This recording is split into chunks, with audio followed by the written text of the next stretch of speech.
We have established that a good handover is crucial in the continuity of care and safety of the resident, the service users, or patients.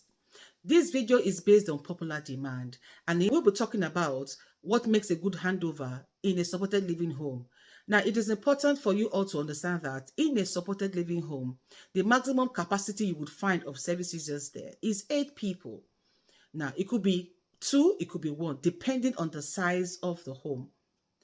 In a care home, you find a maximum capacity. It could be in the wing, it could be in the home itself, 30, 35 residents. And so there are key differences and similarities. Now, what are those differences and what are those similarities? Find out in a minute. My name is Kesienaakwaraatie, a health and social care trainer. A gazillion thank yous to all my returning subscribers and mentees and members of my platform. You guys are amazing. I honestly and truly appreciate every single one of you. I take not your support for granted. Hey, hey, hey, if you're just watching this channel for the first time or you came upon it perchance, hello there. On this channel, I talk about everything care. And you will do what to do what to subscribe to it if you belong in the healthcare sector. Okay, and how can you do that? You smash the subscribe button, and guess what? It is absolutely free. Give me a thumbs up by liking the video, okay? And don't forget to click on that all important notification bell, so whenever I upload a new video, you, my dear, will be among the very first to know. Freely connect with me on Instagram, TikTok, Twitter, Care by Kes, and I'll see you there. So, like I said in my intro, there are similarities and there are differences, to what is obtainable in a good handover in a care or nursing home and a supported living home. So, which would you like first? Similarities or differences? Okay, let's go with differences. No, similarities. So, what are these similarities? They all follow the every single handover, both in a care home, supported living home, or nursing home, must be concise and accurate. You must allow the people or person who is taking over from your shift or from you to ask questions. And it is your duty to answer those questions honestly and thoroughly. Okay? You should always use the formulated checklist, which is the SBAR, which stands for what? Situations, background, assessments, and recommendations. You should also give updates on medical conditions or issues or worries or incidences. People being hospitalized or having a crisis or something. Those are things you should do. Now, let's get into the differences. And like I said, there are differences in a supported living home to that of a care home or nursing home. Number one difference is that in a supported living home, in your checklist, it's a written document which has been printed out. It could be like 3 pages or 4 pages, depending on what the home considers as important for whoever is coming to take over to be aware of. Now, for every single thing they talk to you about on that checklist, they tick it. And so if you have questions or you're not clear about what you were told, you can ask questions on that, because they cannot tick that box until they are sure rather that you understand what is expected of you or what you should do or what you should know. Okay. Now they also walk you around the home, particularly if it's your first time. Whilst they are showing those things, they are showing you on the documentation and they are ticking it as well. Another thing you will find in a supported living home that is not in a care home, nursing home, is that they have what they call a policies and procedures. In that document is contained the do's and the don'ts, more or less, of that home.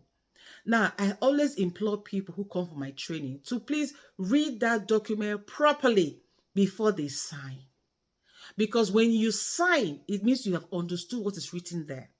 And you do something wrong that has been stated there that do not do, and you say you were not told. Hello, what they will do, they'll bring out that paper for you and show it to you. Now you see your signature appended there. So how does that mean?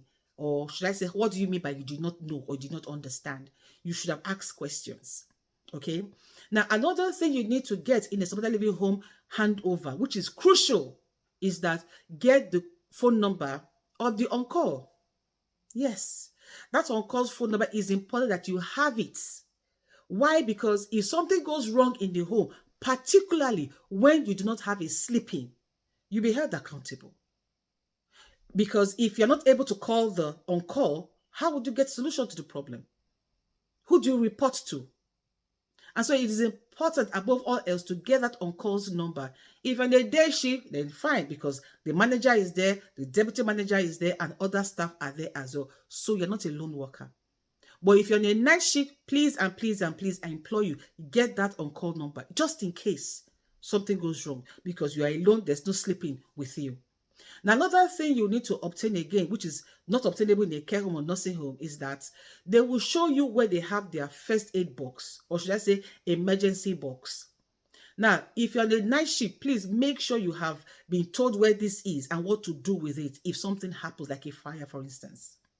Now, in that box, they will show you where it is and they will open it up for you to see. In that box, you will find the keys to the cars, because service users in most homes, they have cars, which their support workers drive them around with. Okay. And in that box, you would have a phone, which is charged regularly to call somebody, again, the on-call, and the fire service department, if in the case of a fire. And they will tell you that this box, if there's a fire, for instance, what do? You take the box, you get all the service users out, you move out of the house. Now, they will say to me, oh, stay by the front of the house. Of course, that's where all the cars are parked in it. Now, if it's a fire, is that a safe place to stay? Not for me, thank you. I'll go somewhere safe. Okay, but that box is important. I have that box and everything in there. I cannot drive the cars out because there's a fire, and I mean, starting a car with petrol or diesel when there's a fire, that's not advisable either. And so you will go to a place, designated place, to wait and call the fire service people. Of course, get everybody out as safely as possible. All right. Now, so those are the unique differences in a supported living home handover. And so if you're a support worker or you're the agency staff and you work in a supported living home, please be aware of these differences so you can protect yourself and the people you are there to look after, particularly when you're a lone worker. All right. Now, I hope this video has helped some of you out there who were wondering exactly what to expect. I see you in my next video. Always remember this, guys. Never you forget that no matter what the matter is, you matter so much more. Au revoir.